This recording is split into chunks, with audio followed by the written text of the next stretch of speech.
Viral di media sosial, pengacara kondang Hotman Paris ditantang adu tinju di atas ring.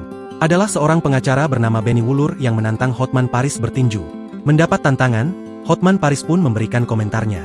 Hotman Paris mengatakan bahwa ia enggan bertinju. Alasannya, ia tidak mengenal Benny Wulur. Hotman juga tidak mau menjawab perihal tuduhan Benny Wulur, yang menuduhnya tidak mengenai masalah pekerjaan mereka. Meski menyatakan enggan bertinju, namun Hotman Paris meminta Benny Wulur untuk berkenalan lebih dahulu dengan dirinya.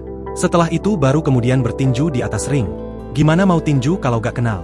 Kenalan dulu harusnya, kalau udah kenal mungkin tidak diterima, kata Hotman Paris di Central Park, Grogol Petamburan, Jakarta Barat, pada Kamis, 16 Mei 2024. Hotman Paris merasa banyak sekali orang yang ingin mencari gara-gara, diduga karena tak senang dengan kesuksesannya di dunia advokat atau hukum. Sementara itu Benny Wulur pun angkat bicara soal jawaban Hotman Paris. Benny mengaku menantang Hotman Paris dan debat hukum sebagai bentuk protes atas perkara sengketa tanah di Jalan Menteng Raya nomor 37, Menteng, Jakarta Pusat. Pasalnya, perkara tersebut sudah berkekuatan hukum tetap, tetapi bisa dicabut panitera.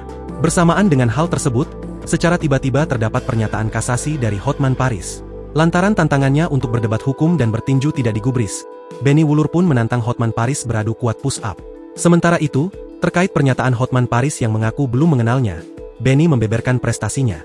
Saya tidak perlu kenalan dengan Hotman, saya ini adalah seorang kurator dan pengacara dari berbagai perusahaan besar, dan saya juga telah berhasil mem-PKPU perusahaan asuransi, dan salah satu pengacara yang berhasil membatalkan cabut izin usaha asuransi Kresna dari OJK.